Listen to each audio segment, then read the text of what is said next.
গণতান্ত্রিক দেশে নির্বাচন হলো এক বিশাল বড় উৎসব।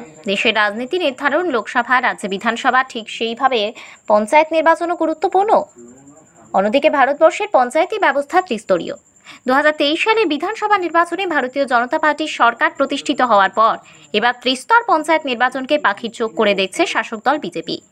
তারই অঙ্গ হিসেবে ঊনকোটি জেলা পরিষদের 7 নম্বর আসনের বিজেপি মনোনীত প্রার্থী অহিরানী দেববর্মা, চণ্ডীপুর পঞ্চায়েত সমিতির 10 নম্বর আসনের বিজেপি মনোনীত প্রার্থী বিনয় সিংহ, ধনবিলাস পঞ্চায়েতের 1 নম্বর ওয়ার্ডের 1 নম্বর আসনের প্রার্থী সীমা মালাকার এবং 2 নম্বর আসনের প্রজিত শুক্লবৈদ্যের সমর্থনে বাড়ি বাড়ি প্রচার চালিয়ে যান শাসক দল বিজেপি। এছাড়া উপস্থিত ছিলেন 35 নম্বর বুথের বুথ সভাপতি অরুণ কুমার সিংহ এবং বিভিন্ন স্তরের স্থানীয় নেতৃত্ব। নিজস্ব প্রতিনিধির রিপোর্ট, ত্রিপুরা পাইওনিয়ার। নমস্কার। 52-35 নং ভোটের 1 নং ওয়ার্ডে আজকে যে জনসম্পর্ক অভিযানে আমাদের জেলা সমিতির মনোনীত প্রার্থী অহিরানী দেববর্মা মহাশয়া, তৎসঙ্গে আমাদের সমিতির সদস্য বিনয় সিংহ মহাশয় এবং আমাদের এই ওয়ার্ডের প্রার্থী প্রজিত শুক্লবৈদ্য এবং সীমা মালাকার সহ ভারতীয় জনতা পার্টির কার্যকর্তাগণ মিলে আমরা জনসম্পর্ক করেছি। এখন আমাদের বিশিষ্ট কার্যকর্তা নীলকান্ত সিনহা, উনি বিশেষ একটা অসুবিধায় একটি পায়ে তার আঘাত পেয়েছে এবং তার মারাত্মক ধরনের ক্ষতি হয়েছে।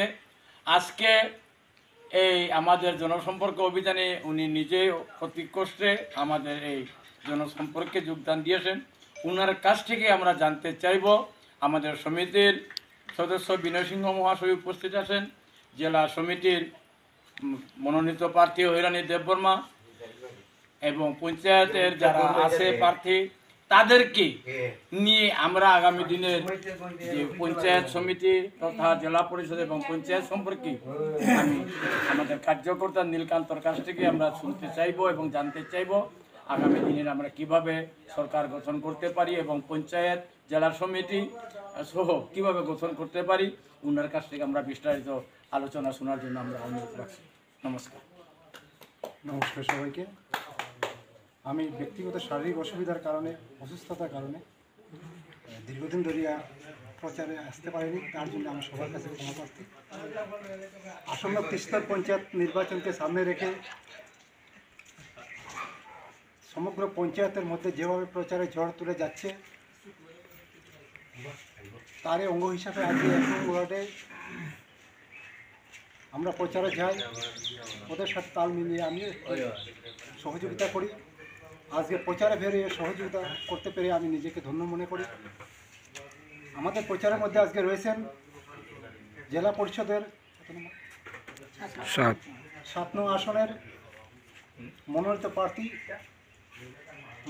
অহিরানী দেববর্মা মহোদয়া। আমাদের মধ্যে রয়েছেন পঞ্চায়েত সমিতির 10 নং আসনের ভারতীয় জনতা পার্টির মনোনীত প্রার্থী আমার বন্ধুবর্গ বিনয় সিং মহোদয়। রয়েছেন 1 নং ওয়ার্ডের 2 জন ভারতীয় জনতা পার্টির মনোনীত প্রার্থী পঞ্চায়েতের প্রজিত শুক্লবৈদ্য এবং সীমা মালাকার। ওদের সবাইকে নিয়ে আজকে আমরা 1 নং ওয়ার্ডে প্রতিটি ঘরের মধ্যে গিয়ে প্রতিটি মানুষের সুখ দুঃখের কথা আমরা ভাগ নেই, মানুষের সুবিধা অসুবিধার কথা আমরা জিজ্ঞাসা করি। সমগ্র মানুষের কাছ থেকে আমরা এইটাই বার্তা পেয়েছি, শুধু সময়ের অপেক্ষা।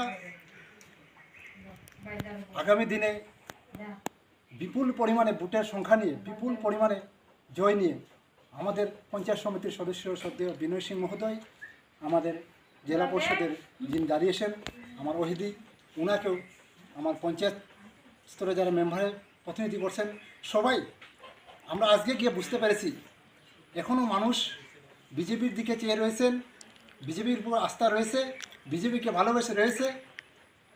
যাই বলুক না কেন, নির্দল হোক বা তিপ্রামুথা হোক, কংগ্রেস হোক, সিপিএম হোক, মানুষ কোনো কিছু চায় না, মানুষ একমাত্র বিজেপিকে চায়। আমরা এটাই আজকে বুঝতে পেরেছি। আমরা আগামী দিনে বিপুল ভোটে জয় করব।